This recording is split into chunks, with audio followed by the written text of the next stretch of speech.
After having a threesome with her husband as a birthday gift, everything fell apart for Amara. Several weeks later, the truth hit her hard. Pushed to the edge, she stood with the pills, consumed by grief, ready to give up. Then, a text from her husband's mom changed everything. What she uncovered months later shattered her completely.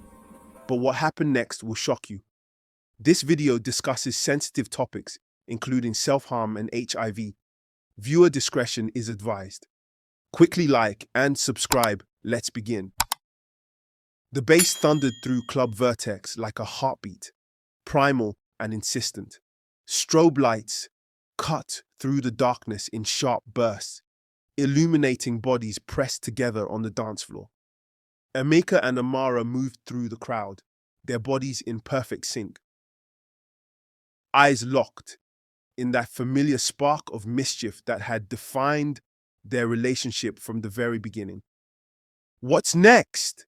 Emeka shouted over the music, his hand sliding possessively down Amara's back, fingers splaying against the small of her spine.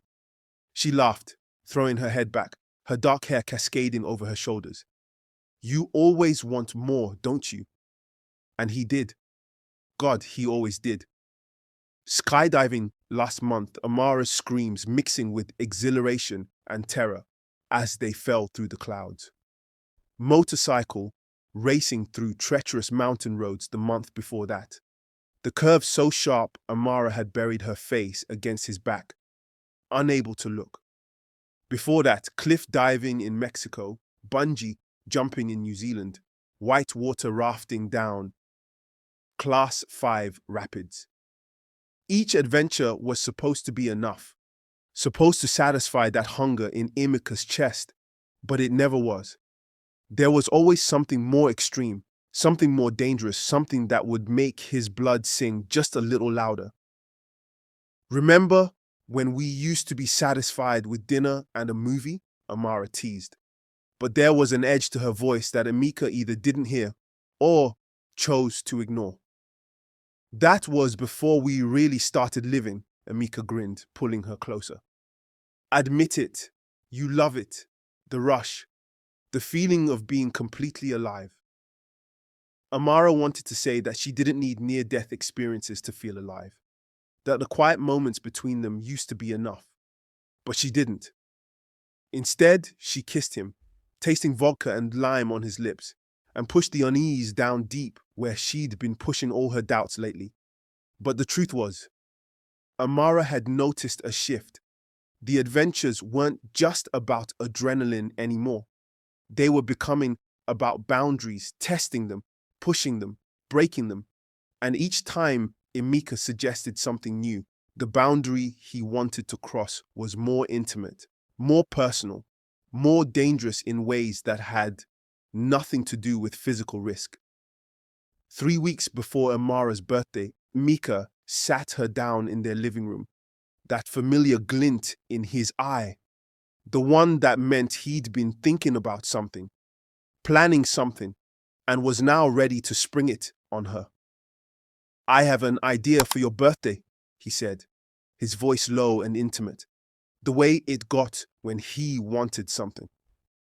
"Something we've never tried." Amara felt her stomach tighten instinctively. What kind of something? "A threesome." He said it casually, as if suggesting dinner at a new restaurant or tickets to a concert. "I met someone at the gym, Adaku. She's open-minded, experienced, beautiful. She's interested, and I think it could be incredible for us. A way to explore, to grow together." Amara's mind raced. Part of her was curious. She wasn't naive. She'd had fantasies, thoughts about what it might be like. But another part, a deeper part, felt like someone had just pushed her toward the edge of that cliff they jumped off in Mexico. Except this time she was alone, and Emeka was the one doing the pushing. "I don't know, Emeka," she said slowly. "That's not like skydiving or racing. That's different. That's us." Our relationship. Exactly. Emeka leaned forward, taking her hands in his. That's why it could be so amazing. Think about it, Amara. No jealousy, no sneaking around, no lies, just pure pleasure and exploration together. We'd be in control the whole time. Would we? Amara asked quietly. Of course, Emeka said, his thumb stroking her palm. We set the boundaries. We decide what happens. If either of us is uncomfortable, we stop. But babe, I really think this could take us to a new level of intimacy and trust. Amara looked at her husband, at the excitement dancing in his eyes, and felt the familiar pull. She wanted to be that woman, the cool, adventurous wife who could match his energy, who never said no, who was always game for anything. She'd built her identity around being that person. Is she safe? Clean?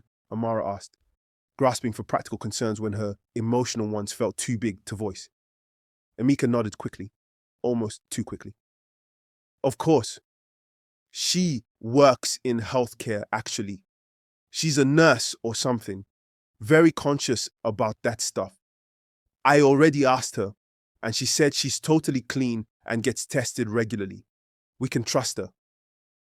Amara wanted to ask more questions. She wanted to ask for proof, for test results, for references. God, that sounded insane. References for a threesome.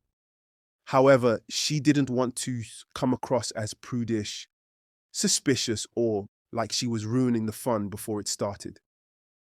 Can I think about it? She asked. Sure, Emeka said, but she could see the disappointment flash across his face.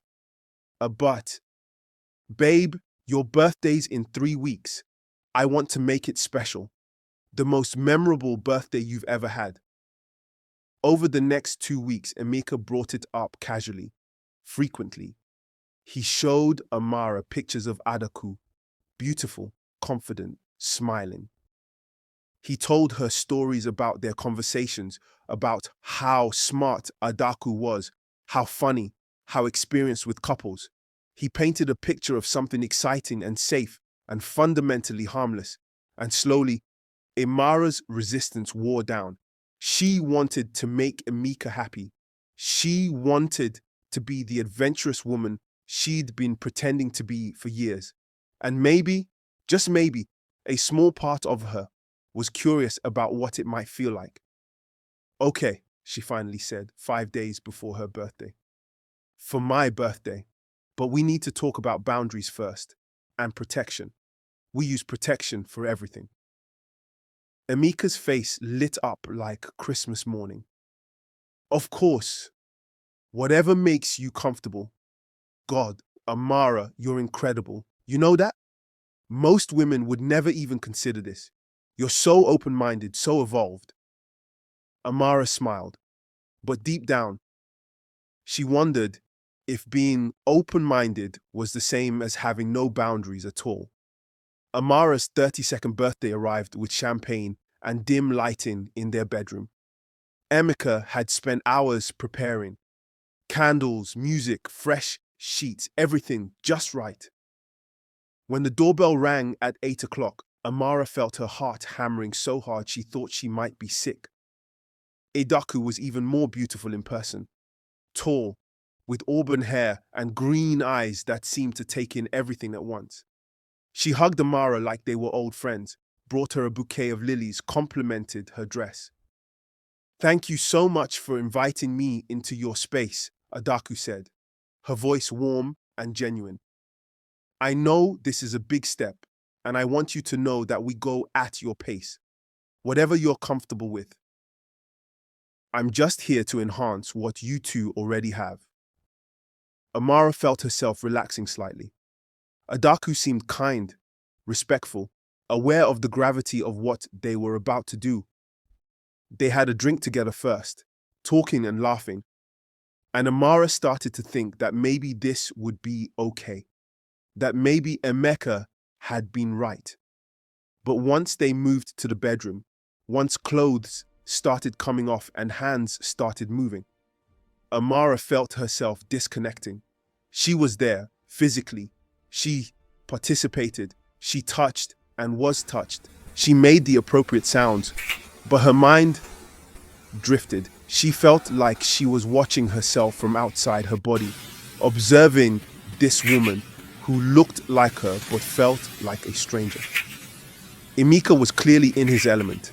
His attention bounced between Amara and Adaku, but Amara noticed how his eyes lingered on Adaku. Right, how his hands seemed more eager, more exploratory with this new body. It was like watching her husband experience a gift she'd given him, except she was part of the wrapping paper, necessary for the presentation, but ultimately discarded once the real gift was revealed. This wasn't connection. This wasn't intimacy. This was performance, and Amara was just another prop in Emeka's endless pursuit of the next thrill. When it was finally over and Adaku had dressed and left with a warm hug and a promise to maybe do this again sometime, Emeka pulled Amara close, grinning with satisfaction. "That was incredible, wasn't it?" he said, his voice still breathless. "God, I can't believe we actually did that. How do you feel? Was it everything you imagined?" Amara forced a smile, the same smile she'd been perfecting for years. "Yeah, incredible. I love you so much," Emeka said, kissing her forehead. "Thank you for being so amazing, so open to new experiences. You're one in a million, Amara. Most women would never—" "I know," Amara cut him off gently. "I know." But as Emeka drifted off to sleep, satisfied and content, Amara lay awake, staring at the ceiling. Something had broken between them that night, something fundamental. She felt it like a crack running through the foundation of their marriage, invisible but undeniable. And she had no idea that the damage went far deeper than emotional. Time went by and she began to feel something slowly and steadily. "Emeka, I don't feel right." Amara sat on the cold bathroom floor, her back against the tub, exhausted despite having slept 10 hours. Every muscle in her body ached like she had the flu, that deep bone-tired feeling that no amount of rest could touch. A low-grade fever had plagued her for the past 3 days, never quite breaking, just hovering around 99.5, 100 degrees. And this morning, she'd noticed a strange rash across her chest, small red bumps that itched and burned. "You probably just caught something," Emeka called from the bedroom, his attention focused on his phone, scrolling through adventure travel websites. "There's a bug going around at my office. Thompson was out for a week." But Emeka felt off too, though he hadn't told Amara. His lymph nodes in his neck were swollen, tender to the touch. He'd been fighting fatigue that seemed to have no source. He was sleeping fine, eating fine, but by 3 in the afternoon, he felt like he'd run a marathon. And last night, he'd noticed the same rash Amara had, spreading across his torso like a constellation. Before we continue, quickly like, subscribe, and turn on the notification bell, and comment where you are watching from. "Maybe we should go to the doctor," Amara suggested, leaning her head back against the tub. "It's just a virus," Emeka dismissed. "We'll load up on vitamin C, get some rest, and it'll pass. I'm not sitting in some urgent care for 3 hours just to be told to drink fluids and take Tylenol." Amara didn't have the energy to argue. And besides, Emeka was probably right. It was probably just a virus. These things happened. They'd both been stressed lately. Well, Amara had been stressed. Ever since her birthday, ever since that night, she'd felt this low-level anxiety humming under her skin constantly. Within 2 weeks, the symptoms faded. The rash disappeared. The fever broke. The fatigue lifted. Life returned to what they both thought was normal. The illness dismissed as one of those random things that happen, forgotten almost as soon as it passed. But the damage had been done. The virus had entered their bloodstreams, had found the cells it needed, had begun its silent, systematic work of dismantling their immune systems from the inside out. Amara and Emeka sat across from each other at Lucia's, their favorite Italian restaurant, the one they'd had their first date at 7 years ago, where Emeka had proposed 3 years later. The same cozy booth, the same warm lighting, the same waiter who always remembered their orders. But everything else was different. "You've been distant," Emeka said, pushing his chicken piccata around his plate without eating. "Ever since your birthday. Ever since that night." "Have I?" Amara's voice was flat, carefully neutral. She took a sip of wine, buying herself a moment. "Or have you just not noticed until now? That's not fair, isn't it?" Amara set her glass down with a little too much force. "Emeka, when was the last time we had a conversation that lasted more than 5 minutes? When was the last time you asked me about my day, about my work, about anything that wasn't related to your next adventure?" Emeka's jaw tightened. "I ask you about your day all the time. You ask, 'How was work?' while staring at your phone. That's not the same thing as asking." Amara could feel the words bubbling up, all the things she'd been swallowing for months, years. When was the last time we just existed together? Without needing to jump out of a plane or race motorcycles or bring strangers into our bed. There it was. The thing neither of them had talked about directly, hanging in the air between them like smoke. "I thought that night was supposed to bring us closer," Emeka said quietly, his voice tight. "You said you were okay with it. You said it was incredible."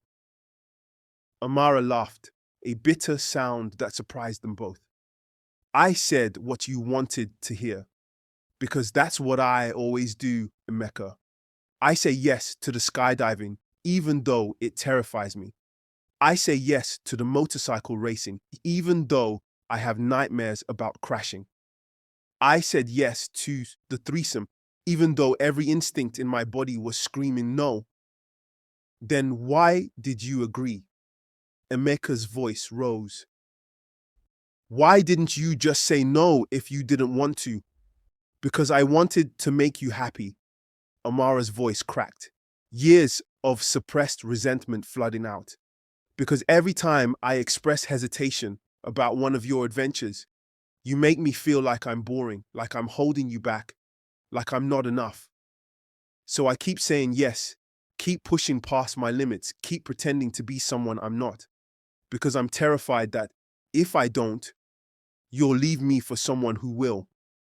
The silence that followed was deafening. Other diners glanced their way, then quickly looked away, embarrassed to witness such raw pain. "Is that really how you feel?" Emeka asked finally, his voice small. "Yes," Amara whispered. "That's exactly how I feel." "Amara, I..." Emeka reached across the table for her hand, but she pulled it back. "I need some space," she said, standing up, her napkin falling to the floor. "I'm going to stay at Rachel's for a few days." "Amara, wait." But she was already walking away, leaving Emeka alone in the booth where he'd once promised to love her forever. Emeka threw himself into planning their next adventure, a rock climbing trip in Colorado, one of the most challenging routes in the state. He was desperate to recapture what they'd lost, to find that spark that had brought them together in the first place. If they could just get back to doing what they loved, to sharing those intense experiences, maybe everything else would fall into place. "Come on, Amara," he pleaded, showing her photos of the climbing routes on his laptop. They were sitting in their living room, Amara on one end of the couch, Emeka on the other, an ocean of space between them. "It'll be like old times, just us," The rock, the sky. No distractions, no complications, just what we're good at. Amara looked at the pictures, sheer cliff faces, thousands of feet of empty air, tiny figures clinging to impossibly small holds. She used to feel excitement looking at images like these. Now, she just felt tired. Okay, she agreed finally, because it was easier than fighting, easier than explaining that she didn't want to climb anymore, didn't want to chase adrenaline anymore, didn't want to prove anything anymore. They flew to Colorado on a Friday. The drive to the climbing site was quiet, filled with the kind of silence that screams louder than words. They set up their equipment mechanically, going through the motions of a routine they'd performed dozens of times. As they climbed, suspended hundreds of feet in the air, Amara found herself thinking about how easy it would be to just let go, to stop fighting gravity, to stop fighting this constant exhaustion of trying to be someone she wasn't. The thought terrified her, not because she wanted to die, but because she wasn't sure she wanted to keep living like this. "You okay up there?" Emeka called from below, his voice echoing off the rock face. "Fine," Amara called back, pulling herself up to the next hold, her muscles burning, her mind screaming. That night, in their hotel room, Amara broke down. She'd been holding it together all day, maintaining the facade, but something about the anonymity of the hotel room, the distance from their real life, broke something loose inside her. "I can't keep doing this," she sobbed, sitting on the edge of the bed, her face in her hands. "I can't keep pretending everything is fine when it's not. I can't keep risking my life to try to save our marriage when I don't even know if I want to save it anymore." "What are you saying?" Emeka's voice was sharp with panic. "Are you saying you want a divorce?" "I'm saying I don't know who I am anymore." Amara looked up at him, her face streaked with tears. "I've spent so many years trying to be the woman you wanted that I've completely lost myself. And the worst part is, I don't even think you've noticed. I don't think you've ever really seen me, Emeka. You've just seen your adventure partner, your sidekick, the person who will say yes to anything." "That's not true," Emeka said, but his voice lacked conviction. "Isn't it? Tell me one thing about me that has nothing to do with adventures or thrills or adrenaline. Tell me one quiet thing you love about me." Emeka opened his mouth, then closed it. He couldn't, or wouldn't. Amara couldn't tell which was worse. "That's what I thought," she said softly, lying down on the bed and turning away from him. "That's what I thought." They flew home the next day, cutting their trip short, and didn't speak for the entire journey. Amara threw herself into her work at Morrison Marketing, staying late at the office, volunteering for extra projects, doing anything to avoid going home. She'd always been good at her job, but now she was exceptional, driven by the need to find worth in something, anything, when her marriage felt like it was drowning. Emeka noticed, but said nothing, nursing his own resentment. He started planning solo adventures, a hiking trip through Patagonia, a solo motorcycle journey across Route 66. If Amara didn't want to adventure with him anymore, he'd find the thrill on his own. They moved around each other like strangers, sleeping on opposite sides of their king-size bed, the space between them growing wider each night. They had sex occasionally, mechanical and distant, more about maintaining the appearance of a relationship than about actual connection. One evening, Amara came home to find Emeka sitting in the dark living room, his laptop open, the screen casting his face in blue light. He was looking at photos from their early days together, laughing at a beach in Thailand, kissing at sunset in Santorini, so clearly, desperately in love. Kindly hit that like button and subscribe. Your support helps get this video in front of millions of people, spreading the story even further. Join the community and be part of the journey. We were happy once, he said without looking up, his voice thick with something Amara couldn't quite identify. Regret? Grief? Nostalgia for a time that felt like a different lifetime? We were, Amara agreed, setting her bag down, exhaustion seeping into her bones. She'd been tired lately. So tired, but she blamed it on work stress, on the emotional weight of a failing marriage. What happened to us? Emeka finally looked at her, and Amara was startled to see tears in his eyes.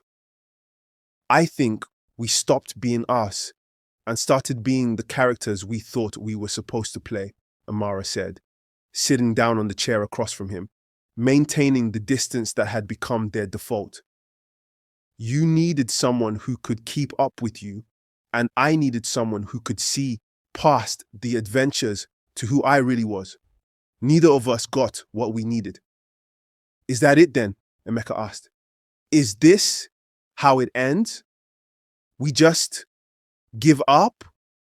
Amara looked at her husband, at the man she'd loved for 8 years, married for 5, and felt nothing but a vast, echoing emptiness where her feelings used to be. I don't know, she admitted. I honestly don't know if there's anything left to save. Amara Harrison, creative director. Amara stared at the business cards that had just been delivered to her office, running her finger over the embossed letters. She'd worked toward this promotion for 3 years, had sacrificed countless evenings and weekends, had poured every ounce of her energy into her campaigns. This should have been one of the happiest days of her professional life. She called Emeka to tell him. The phone rang 4 times before he answered. Hey, he said, distracted. She could hear wind in the background, the sound of traffic. I got the promotion, Amara said. Creative director. It's official. Oh, that's great, Amara. Congratulations. His voice was flat, distracted, like she told him she'd bought milk at the grocery store. That's it? That's all you have to say? I mean, what do you want me to say? You've been working crazy hours for months. I'm not surprised you got it. I'm booking a trip to Patagonia, leaving next month. Amara felt something inside her crack, a final breaking point she hadn't known she was approaching. You're going alone? You never want to come anymore, Emeka said, defensiveness creeping into his voice. I figured you'd be relieved to have the place to yourself for a few weeks. You barely acknowledge I exist these days anyway. He wasn't wrong. Amara was relieved.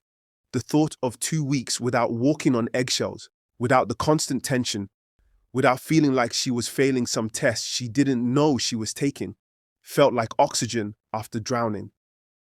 When do you leave? She asked. 3 weeks. I'll be gone for 2 weeks. Okay. That was it. No fight, no tears, no last-ditch attempt to save what they both knew was already dead.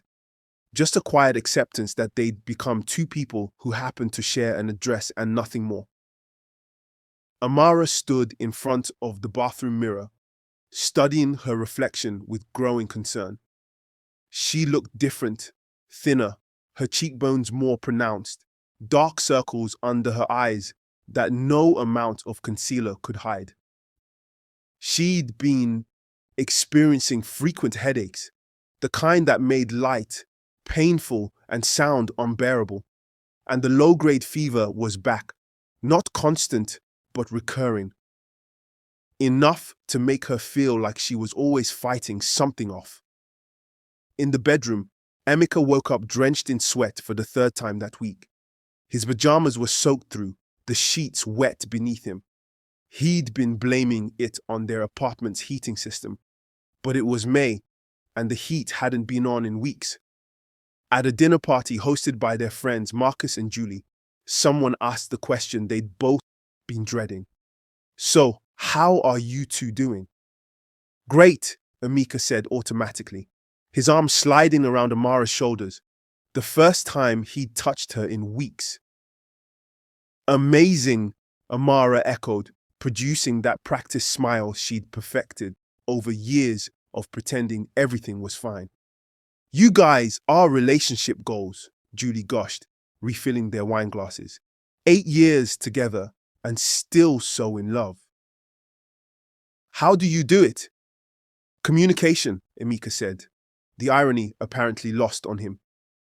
And adventure, Amara added, taking a large gulp of wine. Keeping things exciting. In the car ride home, neither spoke. The lie hung between them, suffocating and oppressive. Amara stared out the window, watching the city lights blur past, and wondered how many other couples were driving home in similar silence, maintaining similar lies.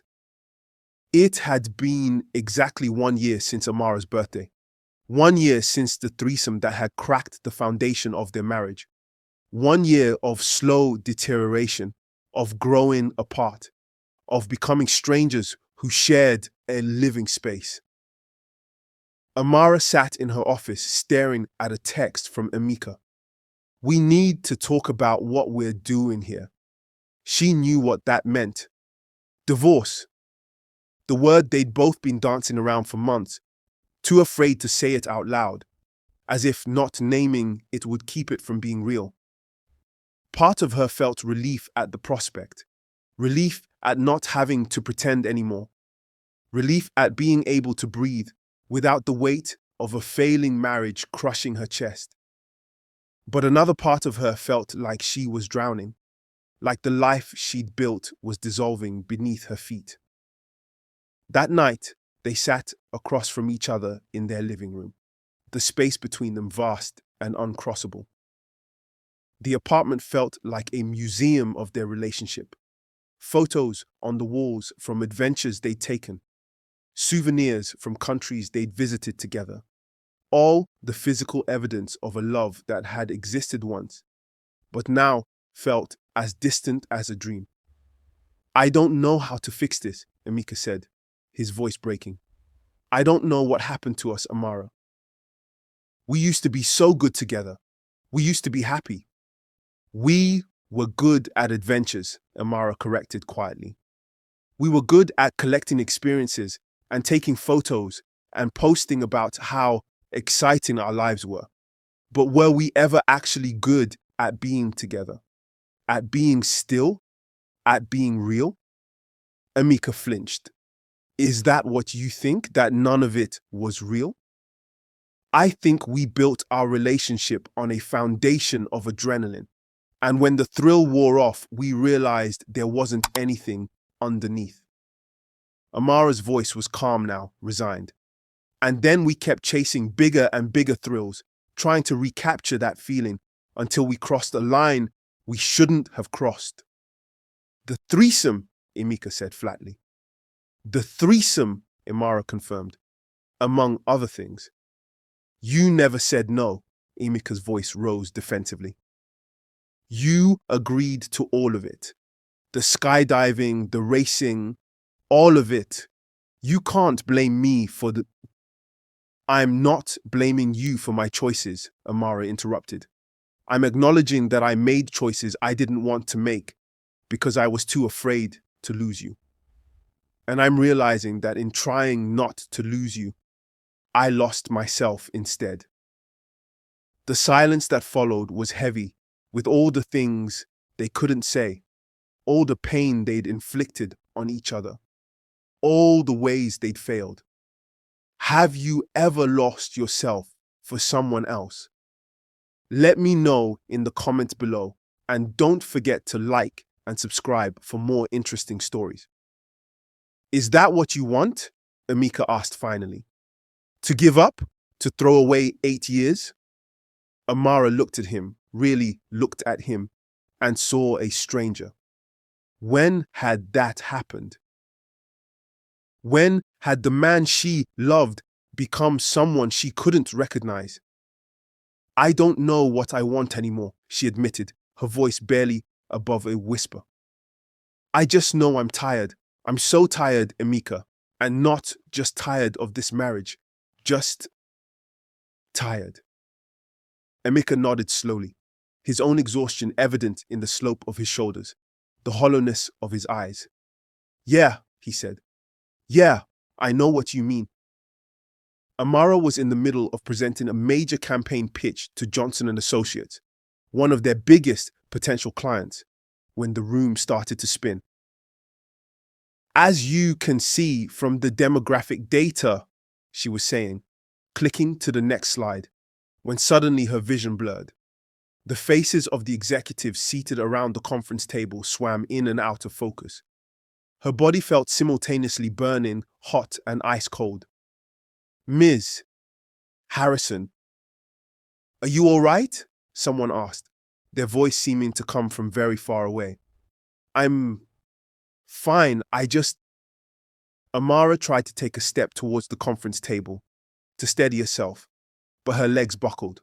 The last thing she remembered was the floor rushing up to meet her and her co-worker Rachel screaming her name.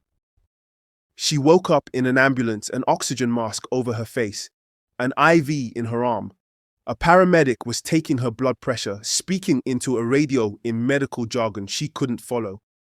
What happened? Amara tried to ask, but her voice came out as barely a whisper.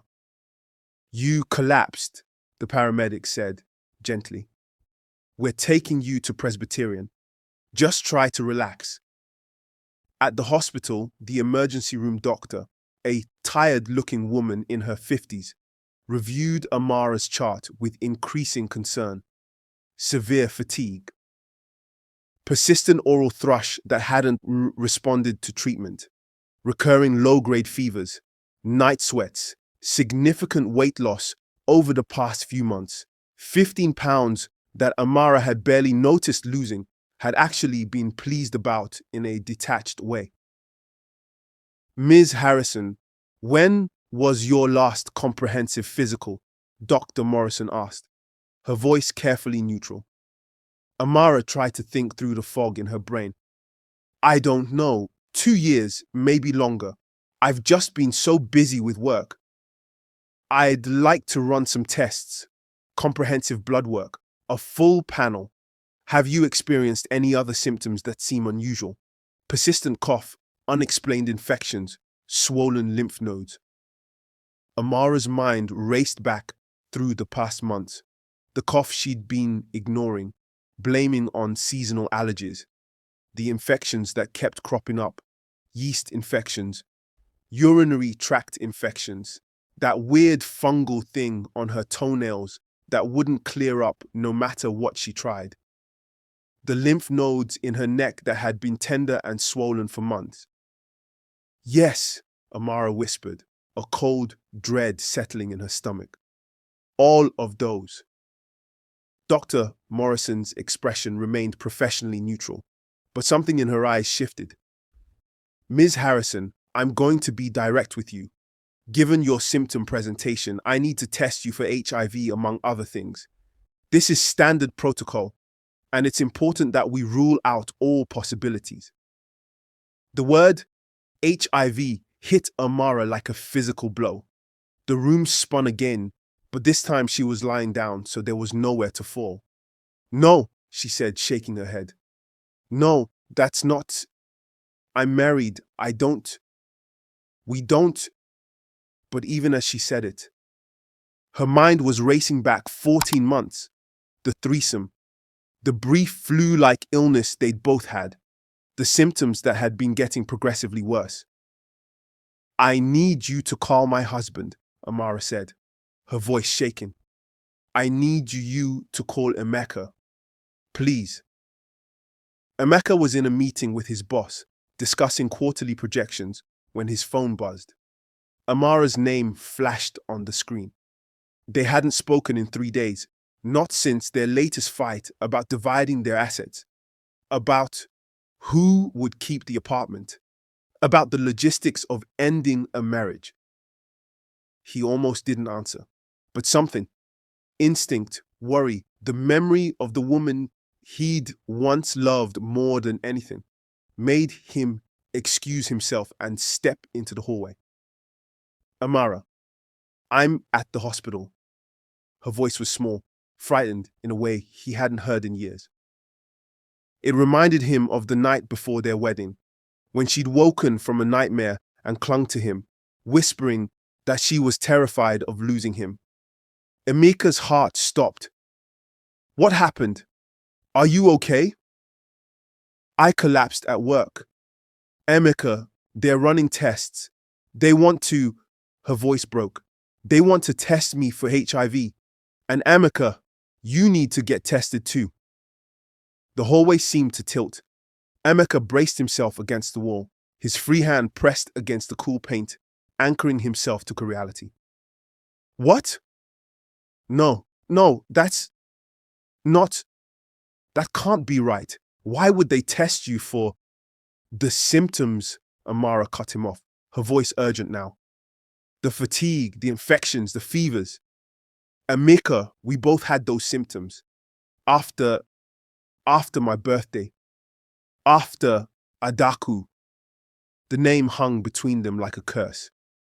Adaku. The woman they'd invited into their bed, into their bodies, into their lives. The woman Emeka had promised was safe. She said she was clean, Emeka heard himself say, his voice hollow. She said she was tested regularly, that she worked in healthcare, that she was careful. Did you see test results? Amara asked.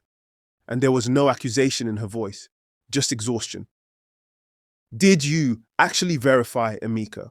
Or did you just believe what you wanted to believe?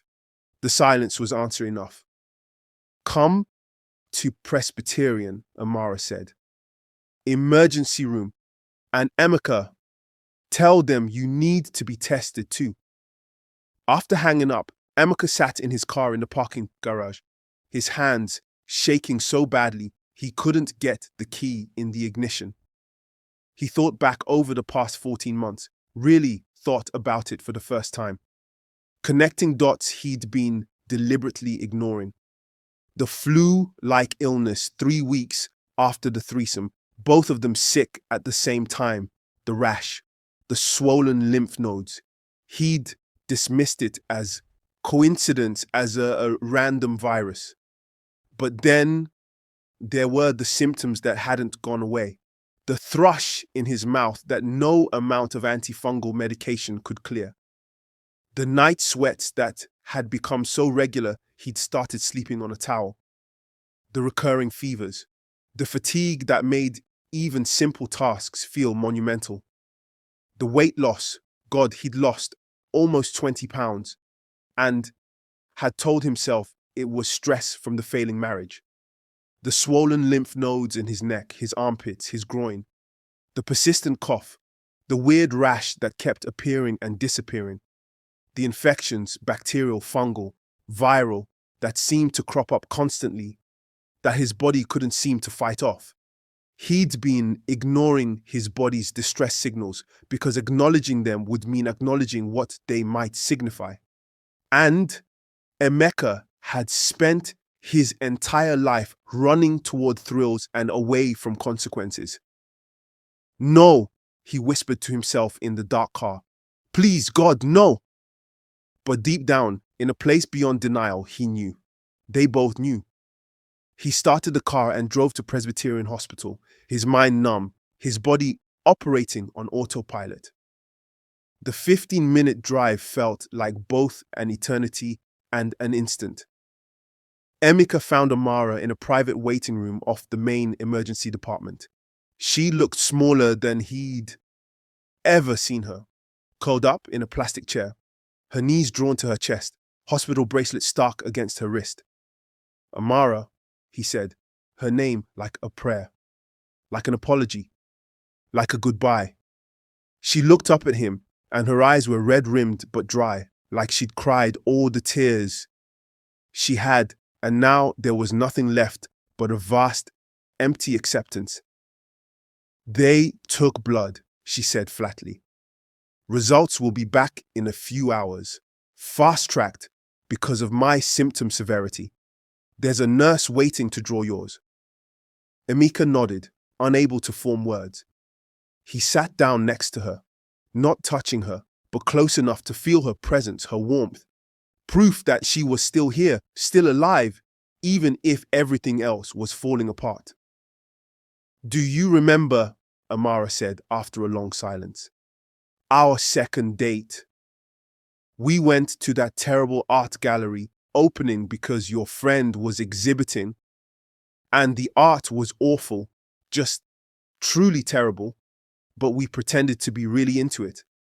And we made up elaborate backstories for each painting, getting more and more ridiculous until we were laughing so hard we got asked to leave.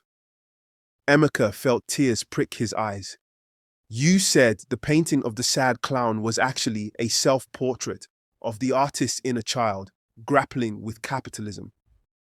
And you said the abstract piece that was just red paint splattered on canvas was a commentary on the human condition in late-stage democracy. Amara's lips quirked in something that wasn't quite a smile. We got coffee after and talked for 6 hours. I remember thinking that I had never met anyone who made me laugh like you did, who made the world feel more interesting just by being in it. Why are you telling me this? Emeka asked, his voice breaking. Because I want to remember that we were good once, Amara said. Before we became this, before we broke everything. I want to remember that what we had was real, even if we destroyed it. A nurse appeared in the doorway. Mr. Harrison, we're ready for you. Emeka stood, then hesitated, looking back at Amara. I'm sorry, he said, for all of it, for not seeing you, for pushing too hard, for that night, for not protecting you when I promised I would. I'm so f***ing sorry, Amara. I know, she said softly. Me too. The initial rapid test would take a few hours. The confirmatory tests, the ones that would tell them for certain, would take 2 days. Dr. Morrison explained this in calm, clinical terms, but all Emeka and Amara heard was 2 days, 48 hours of uncertainty, of hoping against hope, that somehow this was all a mistake, that the symptoms were just an unfortunate constellation of random illnesses. They went home together, the first time they'd been in their apartment at the same time in days. They moved around each other like ghosts, neither sleeping, both drowning in silent terror. Amara spent hours on her laptop, falling down research rabbit holes. HIV symptoms. Acute HIV syndrome. Timeline of HIV infection. Opportunistic infections. CD4 counts. AIDS diagnosis criteria. The more she read, the more the pieces fell into place with horrifying clarity. Emeka, she said at 3 a.m., her voice cutting through the darkness of their living room where they'd both been sitting in silence. The timeline matches perfectly. The initial flu-like symptoms 3 weeks after exposure. That's acute HIV syndrome. Then the latent period where we felt mostly okay, where the virus was replicating but we had no idea. And now, 14 months later, the opportunistic infections, the weight loss, the night sweats. That means our immune systems are failing. That means we've had HIV for over a year, untreated while it's been destroying our bodies from the inside out. Maybe the test will be negative, Emeka said, but there was no conviction in his voice. You don't believe that any more than I do. Amara closed her laptop, the blue light disappearing and plunging them back into darkness. I can feel it, Emeka. I can feel that something is fundamentally wrong with my body. Can't you? Emeka was quiet for a long moment. Yeah, he finally admitted. Yeah, I can. Amara drew her knees to her chest, wrapping her arms around herself. How do we live with this?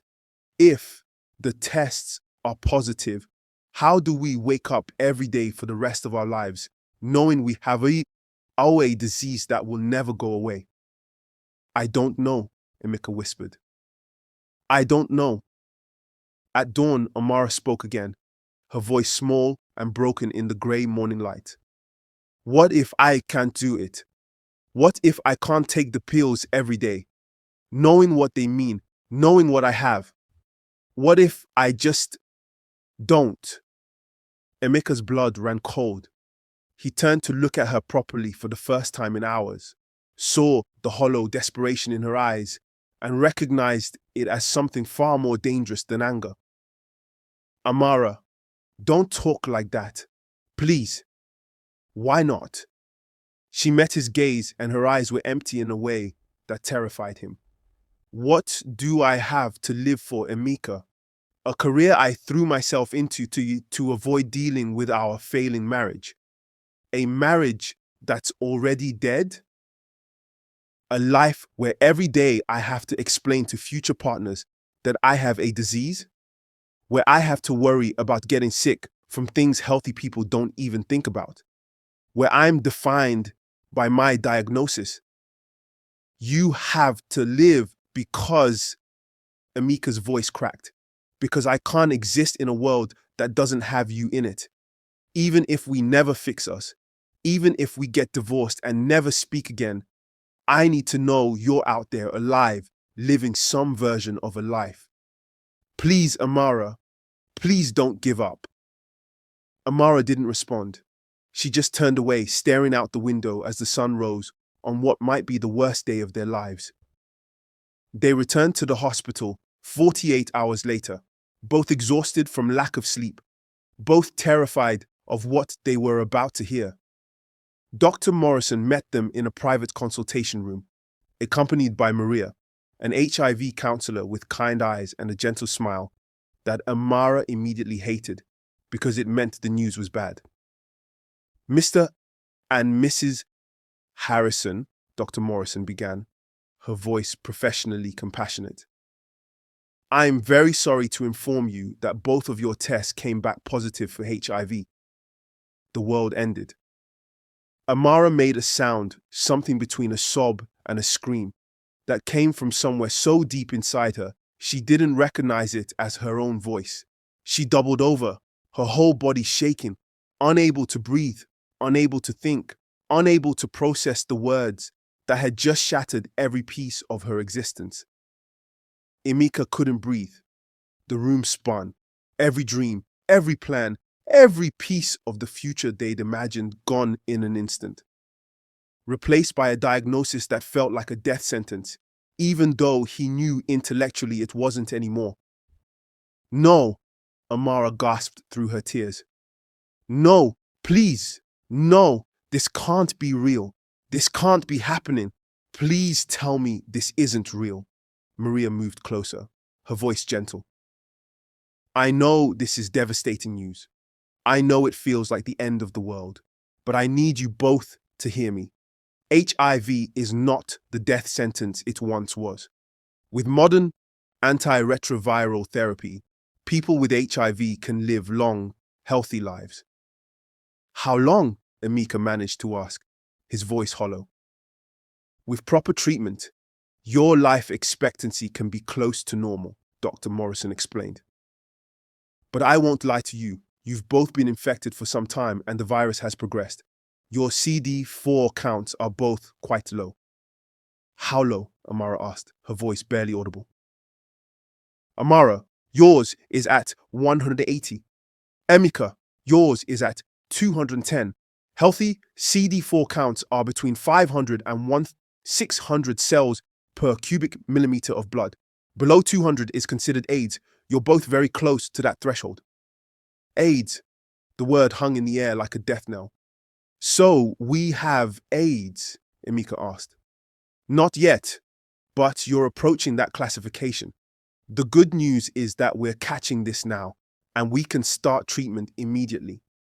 We can get your viral loads to undetectable levels, which means the virus can't be transmitted to others, and your immune systems can begin to recover. But Amara wasn't hearing hope. She was hearing close to AIDS, hearing over a year, hearing immune systems damaged, hearing everything she'd read during those 48 hours of hell confirmed.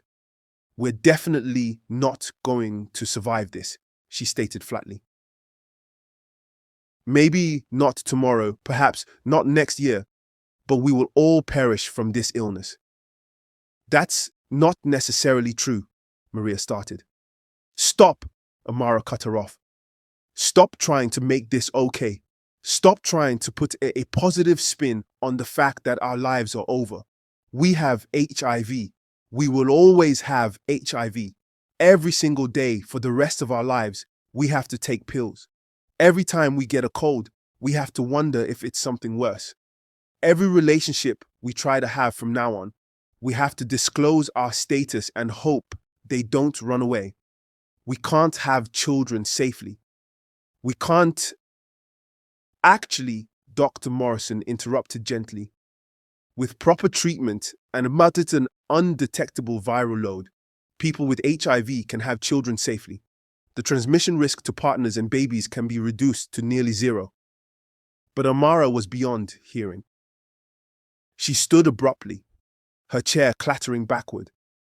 I need to get out of here. I can't breathe.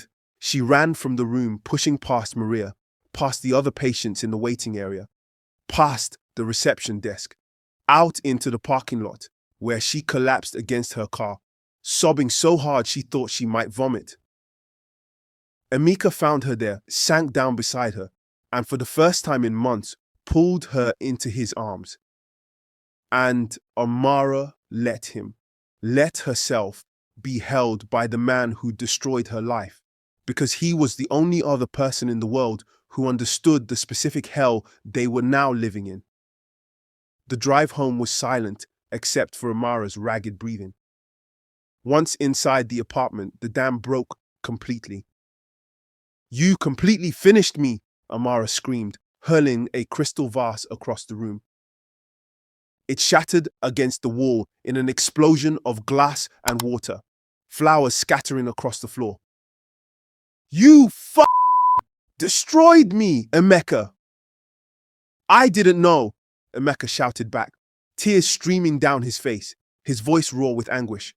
I swear to God, Amara, I didn't know. I thought she was safe. I thought. You didn't think. Amara was hysterical now, grabbing a picture frame from the shelf, them on their wedding day, so young and happy and naive, and throwing it. More glass shattering. You didn't think about the consequences. You didn't think about protecting me. You were so desperate for your sick fantasy, so desperate for your thrill, that you gambled with our lives, and you lost. She sank to the floor, surrounded by broken glass and shattered memories, sobbing so hard she was choking on her own tears. We're going to die because of you. We're going to die young and sick and alone, because you couldn't just be satisfied with what we had.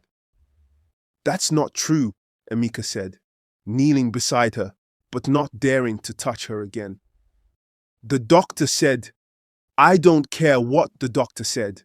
Amara's voice was hoarse from screaming. Emeka, we have HIV. We have a disease that people still think is a death sentence, that people are terrified of, that will define every interaction we have for the rest of our lives. Do you understand that? Our lives, as we knew them, are over. I know. You don't know. Amara looked at him with pure hatred burning in her eyes. You don't know because you're not the one who got pushed into this. I didn't want that threesome. I told you I didn't want it, but you pushed and pushed until I gave in because I was too afraid of losing you to stand up for myself. And now I've lost everything anyway. My health, my future, my ability to trust anyone ever again. And it's your fault. Emeka sat on the floor watching the woman he loved, the woman he'd destroyed, fall apart, and felt his own soul shattering. Amara, please. Please, I'm sorry, I'm so sorry. I would give anything to take it back. To have said no, to have protected you. I know I failed you. I know I destroyed us. I know I don't deserve your forgiveness, but please, please don't give up. We can get through this. There is no we, Amara screamed. There is no us anymore. You destroyed us the night you brought her into our bed. The night you valued your fantasy over my safety, over our future, over everything we'd built together. She stood up, stumbling slightly, her face blotchy and swollen from crying. I want you out. Tonight, I want you out of this apartment, out of my life. I can't look at you anymore without seeing the person who destroyed everything. Amara! Get out! Her voice cracked on the words. Get out, Emeka. Just get out. Emeka stood slowly, his own face wet with tears, his body feeling like it weighed 1,000 pounds. He wanted to fight, to beg, to refuse to leave. But he'd already taken so much from her. He couldn't take her choice too. Okay, he whispered. Okay, I'll go. But Amara, please promise me you'll keep taking the medication. Please promise me you won't give up. Amara didn't respond. She just turned away, wrapping her arms around herself, staring at the wall. Emeka grabbed his keys, his wallet, and walked out of the apartment, out of their marriage, leaving Amara alone with her grief and her rage and her diagnosis. Have you ever faced a situation where you felt completely lost? Like and subscribe for more real-life stories. Amara moved through the next weeks like a ghost. She started the antiretroviral therapy, 3 pills once a day, every day, at the same time. The side effects were brutal. Nausea that left her dry heaving over the toilet. Nightmares so vivid she woke up screaming. Headaches that made light and sound unbearable. Fatigue that made even showering feel like climbing a mountain. Every pill was a reminder. Every single day, at 8 a.m., her phone alarm would go off. Time to take the medication that would keep her alive, but would also remind her every day for the rest of her life that she was sick, that she had a disease, that Emeka's recklessness had fundamentally altered her existence. She stopped going to work. She couldn't face her co-workers, couldn't face their questions about her health, their concern, their pity. She called her boss and said she needed medical leave. She didn't specify why. Rachel, her best friend and co-worker, tried to visit. Amara wouldn't answer the door. Rachel left food on the doorstep, sent concerned texts, begged Amara to let her help. Amara deleted the text unread. Emeka tried to call. Amara blocked his number. She spent her days in bed, the curtains drawn, the apartment dark.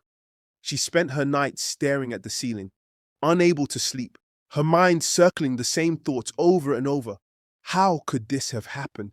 How could she have been so stupid? How could she live the rest of her life like this? One night, 2 months after the diagnosis, Amara stood in the bathroom, staring at all the pill bottles lined up on the counter like soldiers. Antiretrovirals, anti-nausea medication, sleep aids, antidepressants her doctor had prescribed when Amara had admitted she was having thoughts of hurting herself. It would be so easy, she whispered to her reflection, to just stop taking them, to let nature take its course. Her hand reached for the bottles, trembling. She could just flush them all down the toilet. Stop fighting. Stop hurting. Stop living this nightmare that had become her life. Her phone buzzed, a text from an unknown number. This is Emeka's mom. I know you don't want to hear from us, but Emeka is in the hospital. He made a desperate choice that almost cost him everything. He's stable now, but Amara, he needs help. You both do. Please, please don't do anything you can't take back. Amara's hand froze over the pill bottles. Emeka had tried to unalive himself. The man who'd lived for adrenaline, who'd never met a risk he wouldn't take, who'd seemed invincible. He'd tried to end his life. Because of course he had, because he was carrying the same burden she was, the same guilt and shame and terror and despair. Amara sank to the bathroom floor, her back against the tub, and sobbed. Not for Emeka, not for their marriage, but for the two broken people they'd become, both drowning in a hell of their own making, both barely clinging to reasons to keep living. She picked up her phone and called the suicide prevention hotline. A kind voice answered. And for the first time since the diagnosis, Amara told someone, really told someone how much she was hurting, how scared she was, how desperately she wanted to give up. "I'm sick," she sobbed into the phone. "I have HIV, and I'm so angry and so scared, and I don't know how to keep living like this." "I'm so glad you called," the voice said gently. "You're not alone, Amara. You're not alone in this." In desperation, Amara found a volunteer opportunity at the Riverside HIV/AIDS support clinic. She'd been in therapy for 2 months, taking her medication consistently, slowly learning to live with her diagnosis rather than being consumed by it. Her therapist had suggested volunteering as a way to find meaning, to turn her pain into purpose. Amara almost didn't go to her first shift. She sat in her car in the parking lot for 20 minutes, her hands gripping the steering wheel, her heart racing. But finally, she forced herself to walk through those doors. The clinic was warm and welcoming, filled with people who smiled at her, who didn't treat her like she was broken or diseased. She met Marcus, a counselor who'd been living with HIV for 25 years. He was healthy, vibrant, full of life and joy. "I know what you're feeling," Marcus told her during a quiet moment, as they sorted donated supplies in the back room. "That first year is the hardest. You think your life is over. You think you'll never be happy again. You think everyone will see you as your diagnosis first and as a person second." "How did you get past it?" Amara asked, tears welling up despite her best efforts to hold them back. "I realized that being HIV positive isn't who I am. It's something I have, like my asthma or my terrible eyesight. It's a health condition I manage." Marcus smiled gently. "Most days, I forget I even have it. I take my pills, I go to my appointments, and then I live my life.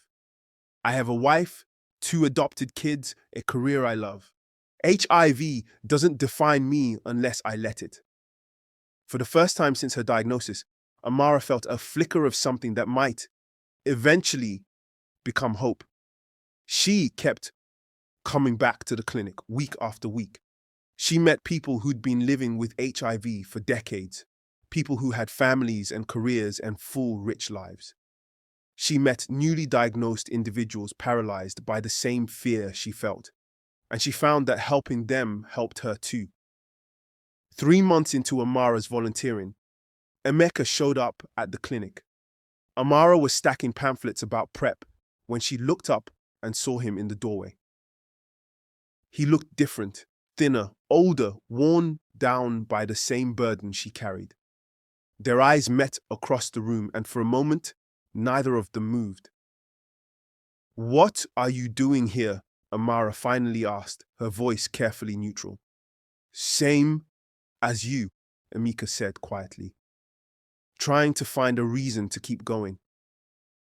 They worked in different areas at first, carefully avoiding each other, but the clinic wasn't large, and eventually, inevitably, they were assigned to work together on a community outreach project, preparing materials for a health fair at a local high school. They worked in awkward silence for the first hour, until finally Emeka spoke. "I'm sorry about calling you from the hospital after. My mom shouldn't have done that." "I'm glad she did," Amara said, not looking up from the flyers she was organizing. "I was in a bad place that night too." Her text probably saved my life. Emeka's hand stilled. You were going to... I don't know, Amara admitted. Maybe, probably. I was standing in the bathroom looking at all my pills, thinking how easy it would be to just stop. And then your mom texted, and I called a hotline instead. I'm sorry, Emeka whispered. I'm sorry for all of it, for pushing you into something you didn't want, for not protecting you, for destroying your life. Amara finally looked at him, really looked at him, and saw her own pain reflected back. I'm not going to forgive you, she said quietly. I don't know if I ever will, but Emeka, I don't want you to take your own life either. Even with everything that's happened, even with how much I've hated you these past months, I don't want you dead. That's more than I deserve, Emeka said, his voice thick with emotion. They kept working together after that. It wasn't comfortable and it wasn't forgiveness, but it was the first step toward something. Acknowledgement, maybe, or shared survival. Amara had grown close to Jasmine, a long-time volunteer who'd been living with HIV for 15 years. They'd formed a friendship built on shared understanding, on knowing what it was like to carry this particular burden. One afternoon, while preparing for a resource fair, Amara found herself telling Jasmine their story. She told her therapist, had shared bits and pieces with other volunteers. But this was the first time she'd laid it all out. The threesome, the diagnosis, the devastation, the anger that still burned hot in her chest 14 months later. We got it from a threesome, Amara said, the shame still thick in her voice, even though she knew logically it wasn't her fault. My husband's idea. He said the woman was safe, that she worked in healthcare. Her name was Adaku. Jasmine's face went completely pale.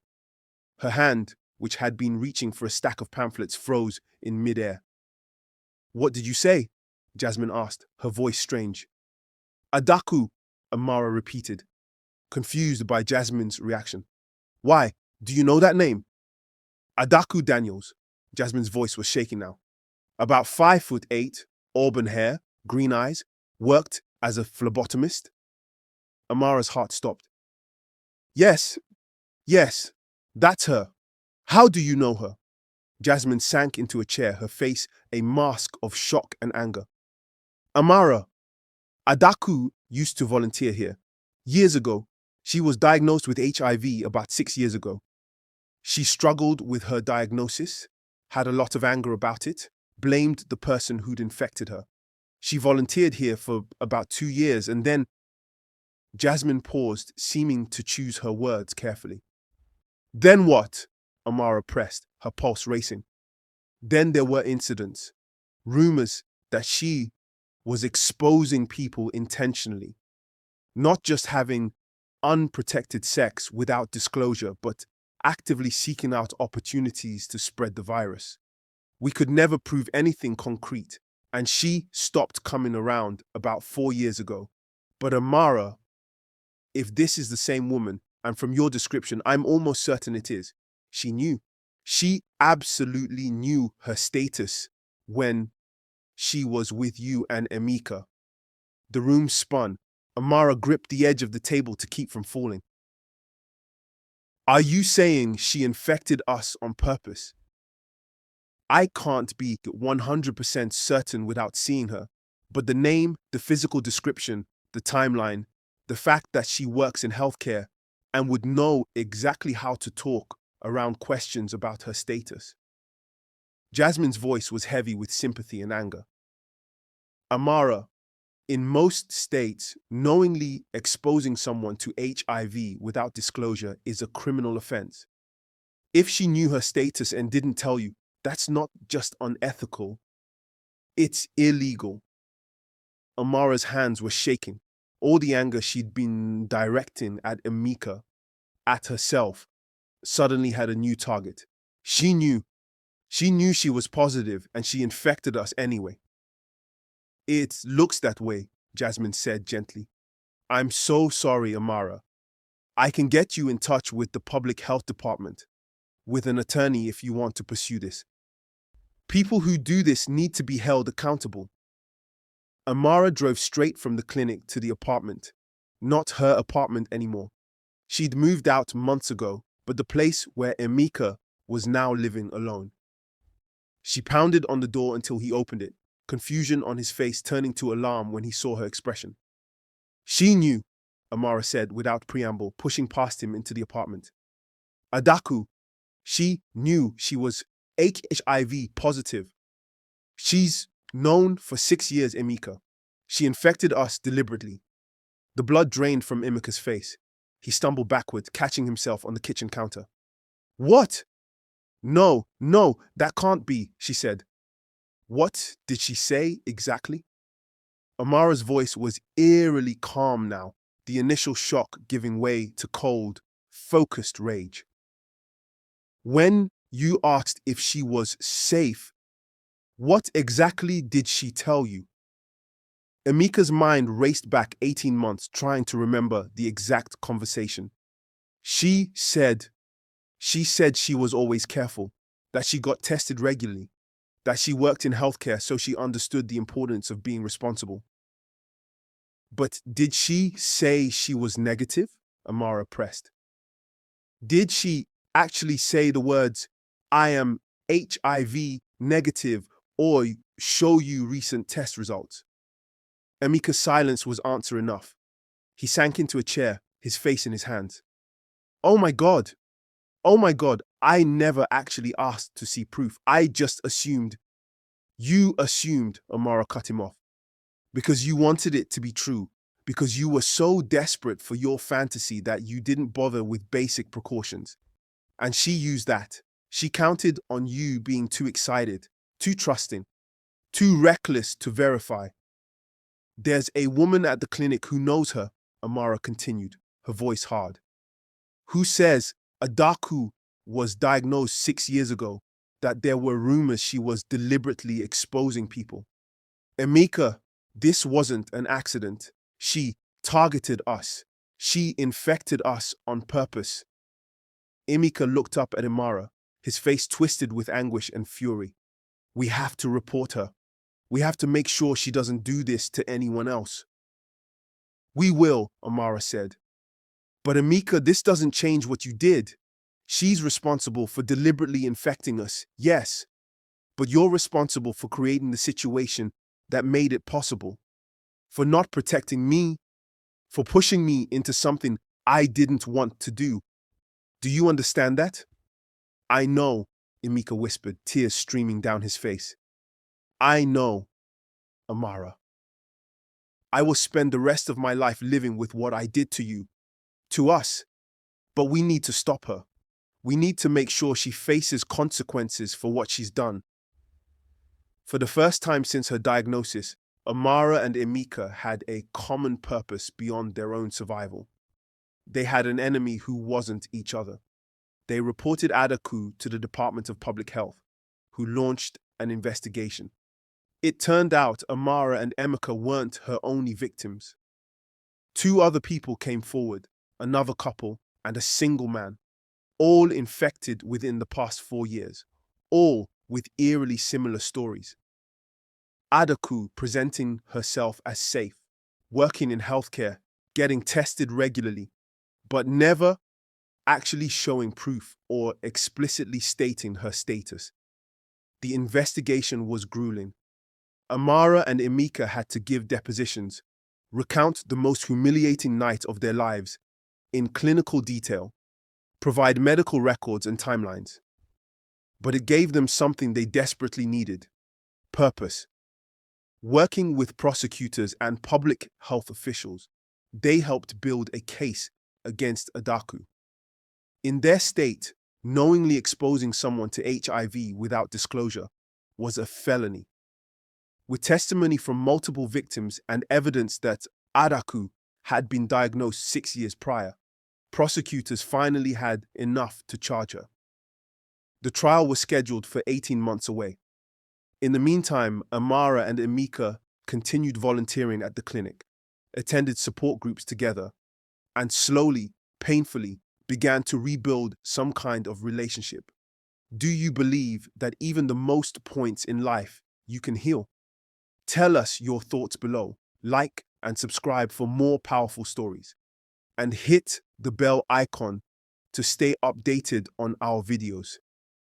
It wasn't the marriage they'd had that was dead, buried under layers of betrayal and pain and damage that couldn't be undone. But it was something. Two people who understood each other's specific hell, who were learning to forgive themselves and maybe someday each other. In therapy, they attended both individual and couples sessions now. Amara finally expressed everything she'd been holding in for years. The constant pressure to be adventurous, the fear that she was never enough, the way she'd lost herself trying to be who Emeka wanted her to be. I spent so many years trying to be the cool girlfriend, the adventurous wife, Amara said in one session. Emeka, sitting across from her, listening with the full attention he'd never given her during their marriage. I said yes to things that terrified me. I pushed past my boundaries over and over because I was terrified that if I didn't, you'd leave me for someone who would. And in the end, saying yes destroyed me anyway. I'm sorry, Emeka said, his voice raw. I'm sorry I made you feel like you had to be someone you weren't. I was so caught up in chasing the next thrill that I never stopped to consider what I was doing to you, to us. I was addicted to adrenaline because I was terrified of being boring, of being ordinary, of being not enough. And I projected all of that onto our relationship. We both lost ourselves, Amara said. You in your need for constant excitement, me in my need to please you. And we broke each other in the process. 2 years after their diagnosis, Amara and Emeka stood at the clinic, preparing to share their story publicly for the first time at a community outreach event. Their viral loads were both undetectable now, meaning the virus couldn't be detected in their blood, meaning they couldn't transmit it sexually, meaning they were managing their condition successfully. Their CD4 counts had climbed back into the healthy range. Medically, they were doing well. Emotionally, that was more complicated. Amara had her own apartment now, a small one-bedroom in a neighborhood she loved. They'd legally separated but not divorced. They dated, actual dates like strangers learning each other for the first time. Coffee dates, museum visits, long walks where they talked about real things, vulnerable things, painful things they'd never discussed during their marriage. Sometimes it felt hopeful, like maybe they could build something new from the ashes of what they'd destroyed.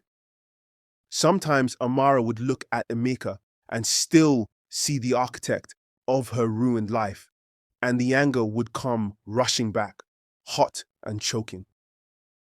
Are you ready? Emeka asked as they stood backstage at the community center, waiting to go on. No, Amara admitted, but I'm going to do it anyway. They walked out together and told their story. They told 200 people, some HIV positive, some not, all there to learn about the recklessness, the assumptions, the betrayal. They talked about the diagnosis, the devastation, the dark days when they both wanted to die. They talked about Adaku and the investigation and the importance of verification and honest disclosure. They talked about how HIV wasn't the death sentence it once was, but how dishonesty could destroy trust, relationships, and hope. If there's one thing we want you to take away from our story, Amara said, her voice steady despite the tears on her cheeks, it's this. Have the hard conversations. Ask for proof. Verify. Don't assume. And if you're positive, disclose. Always disclose. The consequences of silence are devastating. After the event, They walked to their cars, parked side by side but separate. Neither of them knew what the future held. Maybe they'd find their way back to each other. Maybe they wouldn't. Maybe they'd stay friends. Or maybe even that would prove too painful. Same time next week, Amara asked. They had dinner plans, another date in their slow, uncertain reconciliation. Same time next week, Emeka confirmed. Amara hesitated, then stepped forward and hugged him, brief but genuine. Emeka held her carefully, like something precious and fragile that he'd already broken once and couldn't bear to damage again. "We're going to be okay," he whispered into her hair. "Maybe not together the way we were. Maybe not as husband and wife. But we're going to be okay." Amara pulled back and looked at him, really looked at him, and saw not the man who'd destroyed her life, but a fellow survivor, scarred and broken, but still standing. "I think I'm starting to believe that," she said softly. As they drove off in separate directions, neither knew what the future held. The trust that had shattered might never fully repair. They might never be married again, but they were learning to be partners in survival, in advocacy, in building something meaningful from the wreckage of their lives. And in that uncertainty, in that honest acceptance of their broken places, there was finally hope.